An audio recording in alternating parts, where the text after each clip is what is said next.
Hi hello నమస్తే welcome to my channel lucky అమ్మీస్. ఏంటి బస్ చూపిస్తున్నాం, ఎక్కడికో వెళ్తున్నాం అనుకుంటున్నారా? ఏం లేదండి, అరుణాచలం దర్శనంకి అయితే వెళ్తున్నాము. మాది ఇది 2 days ప్లాన్ అండి. యాక్చువల్గా డైరెక్ట్ ట్రైన్స్ ఉన్నాయి. మేమైతే నెల్లూరు నుంచి స్టార్ట్ అయ్యాము. పర్టికులర్ డేస్లో వీక్లీ 3 days అలాగా డైరెక్ట్ ట్రైన్ అయితే ఉంది. కానీ మేము రిజర్వేషన్ దొరకలేదండి, ఇది మాకు సడన్ ప్లాన్. సో ఇలా అయితే ప్లాన్ చేసుకున్నాము. ఒకవేళ మీకు రిజర్వేషన్ దొరకకపోయినా ఇలా ట్రై చేయొచ్చండి. ఫస్ట్ నెల్లూరు నుంచి బస్సులో వెళ్ళామండి తిరుపతికి. మార్నింగ్ 8:30కి అయితే బస్ ఎక్కాము. ఇది నాన్ స్టాప్ బస్ అండి. తిరుపతి నుంచి ట్రైన్ బుక్ చేసుకున్నాము. యాక్చువల్గా తత్కాల్లో బుక్ చేసుకున్నాం. కొంచెం ఎక్స్పెన్సివే, బట్ ఆ శివయ్య పిలిచాడేమో అన్నట్టు అయితే వెళ్ళిపోయాము. సో వెళ్ళే దానిలో చాలా ప్లెజెంట్గా ఉన్నిందండి క్లైమేట్ అయితే. మేము 16th మార్నింగ్ అయితే బయలుదేరాం. ఈ వీడియో ఎవరికైనా యూస్ఫుల్ అవుతుందని నేను ఈ వ్లాగ్ అయితే చేస్తున్నానండి. జర్నీ దగ్గర నుంచి టెంపుల్ వరకు కానీ మేము ఎక్కడెక్కడ తిరిగామన్నది మొత్తం మీకు వీడియోలో ఉంటుంది. ఇది లాంగ్ వీడియో అవుతుంది కాబట్టి నేను 2 partsగా రిలీజ్ చేస్తున్నానండి. ఇది ఫస్ట్ పార్ట్. కొంతమంది వెళ్ళలేని వాళ్ళు ఉంటారు, అలాంటి వాళ్ళకి కళ్ళకు కట్టినట్టు చూపించబోతున్నాను. అరుణాచలం జస్ట్ అవుటర్ బాట్ వరకు, లోపలైతే అలౌ చేయరు. కాళహస్తి అయితే రీచ్ అయిపోయామండి. పంచభూత లింగాల్లో ఒకటైన వాయులింగం అనేది ఇక్కడ మన ఏపీలో ఉంది, అది కాళహస్తిలోనే ఉంది. ఇప్పుడు మేము వెళ్ళేది అగ్నిలింగం చూడ్డానికండి. ఇది అరుణాచలంలో ఉంది. మనం అరుణాచలం అంటాం ఏపీ సైడ్ వాళ్ళం, తమిళనాడు వాళ్ళు తిరువన్నామలై అని పిలుస్తారండి. అది అరుణాచలేశ్వర టెంపుల్. ఈ పంచభూత లింగాల్లో ఒకటి మటుకే ఏపీలో ఉంది, అది మన కాళహస్తిలో. మిగతావన్నీ తమిళనాడులోనే ఉన్నాయి. ఆకాశలింగం చిదంబరం తమిళనాడులో ఉంది. ఈ టెంపుల్ని తిల్లాయి నటరాజ టెంపుల్ అంటారండి. పృథ్వీలింగం వచ్చి కాంచీపురంలో తమిళనాడులోనే ఉంది. సో దాన్ని ఏకాంబరేశ్వర టెంపుల్ అంటారు. ఇంకోటి జలలింగం త్రిచి తమిళనాడులో ఉంది. ఆ టెంపుల్ని జంబుకేశ్వర టెంపుల్ అంటాము. ఇవండి ఈ పంచభూత లింగాలు అనేవి. ఇప్పుడైతే మేము తిరుపతి వచ్చేసాము. తిరుపతి రీచ్ అయ్యేసరికి 11 అయిందండి. 2.5 hours మ్యాక్సిమం అయితే వచ్చేసాము. తిరుపతి తిరుమలలో ఉన్నంత ప్రశాంతత ఇంకెక్కడా ఉండదండి. ఎవరైనా తిరుపతి వాళ్ళు ఉంటే కామెంట్ చేయండి. బస్ స్టాండ్ అయితే రీచ్ అయిపోయాము. ఇప్పుడు ఇక్కడి నుంచి రైల్వే స్టేషన్కి అయితే వెళ్ళాలి. ఇక్కడి నుంచి బస్ దిగేసి మేము ఆటోలో అయితే వెళ్తున్నామండి. ఇది తిరుపతి బస్ స్టాండ్. ఇక్కడ నుంచి ఆపోజిట్లో అయితే బయటికి వెళ్ళి ఫస్ట్ అయితే మేమేం తినలేదు మార్నింగ్ నుంచి. సో ఫుల్ ఆకలేస్తుంది. ఇక్కడ బయటికి రాగానే శరవణ భవన్ కనిపించిందండి. ఆల్మోస్ట్ మేము తిరుపతి వస్తే ఇక్కడే టిఫిన్ చేస్తాము. ఇలా టిఫిన్ ఆర్డర్ చేసేసుకొని కొంచెం తినేసి ఇంకా బయలుదేరేసాము. అక్కడి నుంచి ఆటో ఎక్కి, షేర్ ఆటోస్ అండి. ఈ షేర్ ఆటోస్ 20 rupees. ఇది 2 kilometers ఉంటుందండి బస్ స్టాండ్కి రైల్వే స్టేషన్కి దూరం.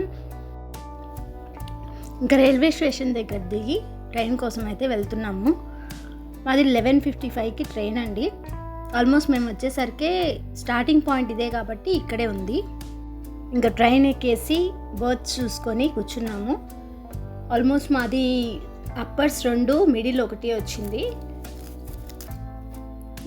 తిరుపతి నుంచి కావాలంటే బస్సులో కూడా వెళ్ళొచ్చండి. 6.5 hours అవుతుంది. Nellore to Tirupati and Tirupati to Tiruvannamalai బస్సులో వెళ్ళాలంటే చాలా హెవీ అయిపోతుందని మేము ఇలా ప్లాన్ చేసుకున్నాము. తిరుపతి నుంచి అయితే ఆల్మోస్ట్ బస్సెస్ కూడా ఉంటున్నాయండి తిరువన్నామలైకి. ఇంకా మధ్యలో అయితే ఏం షూట్ చేయలేదండి.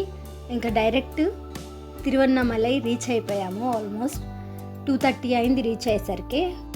ఫైనలీ తిరువన్నామలై వచ్చేసాము అని అన్న ఫీలింగ్ వచ్చింది. ఆల్మోస్ట్ 4 hours జర్నీ అండి. క్రౌడ్ చూసారా, చాలామందే ఉన్నారు. టెంపుల్లో ఎలా ఉంటారో అయితే తెలీదు. దిగంగానే అరుణగిరి కొండ అయితే కనిపించింది. ఒకసారి అలా నమస్కారం చేసేసుకున్నాను. ఫైనల్గా శివయ్య దర్శనం అయితే చేసుకోబోతున్నామండి. ఇంకా అక్కడి నుంచి బయటికి వచ్చేసిన తర్వాత ఇక్కడ బయటనే ఐ లవ్ తిరువన్నామలై అనే బోర్డు ఉంటుంది. చాలామంది ఇక్కడ సెల్ఫీస్ దిగుతుంటారు. మేము కూడా ఒక 2-3 సెల్ఫీస్ దిగేసి ఇంకా ఆటోలో బయలుదేరాము. తెలుగు వాళ్ళు అనేసరికి ఆటో ఫేర్స్ ఎలా ఉంటాయి అని అంటే 200 రేంజ్లో ఉంటాయన్నమాట.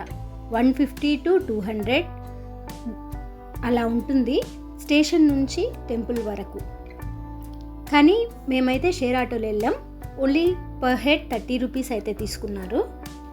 రైల్వే స్టేషన్ నుంచి ఈ టెంపుల్ దాకా అయితే 2 కిలోమీటర్స్ ఉంటుంది. ట్రాఫిక్ రూల్స్ ప్రకారం కొంచెం దూరంలో ఆపేస్తారండి. అక్కడి నుంచి నడుచుకొని రావాల్సిందే. అరుణాచలం రాజగోపురం దగ్గరికి అయితే ఉన్నాం మనం. ఈ వ్యూ చూడాలండి, సూపర్ నిజంగా. అసలు ఈ గోపురం వన్ ఆఫ్ ద హైయెస్ట్ గోపురం అండి. తర్వాత దీని గురించి డీటెయిల్గా మాట్లాడుకుందాము. రూమ్స్ అయితే వెతుక్కోవాలి కదా, రూమ్స్ కోసం అయితే వెళ్తున్నాము. రాజగోపురం పక్కనే చాలా వరకు రూమ్స్ అవైలబిలిటీ ఉంటుందండి.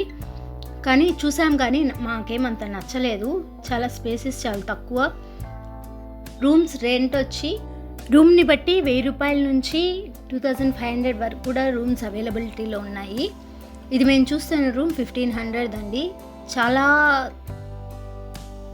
చిన్నది అనిపించింది, మాకైతే నచ్చలేదు. 3 బెడ్స్ అయితే ఉన్నాయి. నెక్స్ట్ అయితే వేరే చోటకైతే వచ్చేసాము.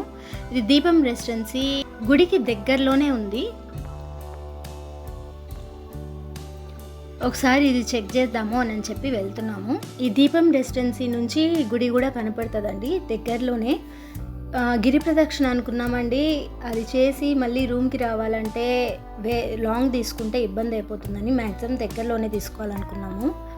చిన్న పాప అయితే కనిపించిందండి, జస్ట్ అలా పలకరించి రూమ్ అయితే చెక్ చేస్తున్నాను.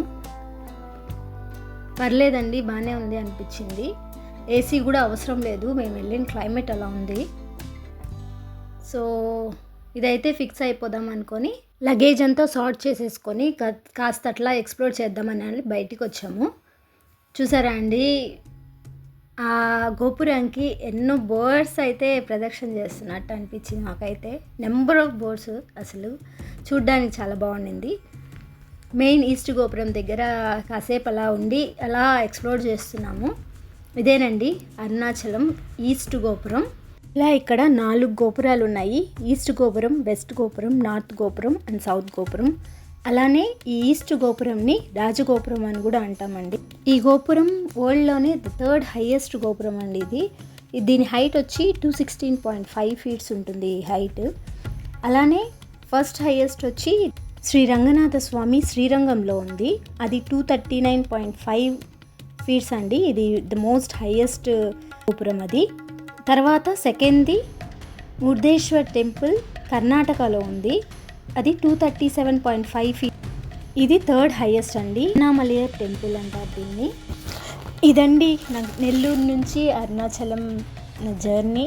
ఈ వీడియో ఇన్ఫర్మేటివ్ అనిపించి మీకు కానీ నచ్చినట్లయితే లైక్ ఇచ్చి షేర్ చేయండి. నెక్స్ట్ వీడియోలో గిరి ప్రదక్షిణ ఎలా చేయాలి, గిరి ప్రదక్షిణకు సంబంధించిన డీటెయిల్స్ అన్నీ ఎక్స్ప్లెయిన్ చేస్తానండి.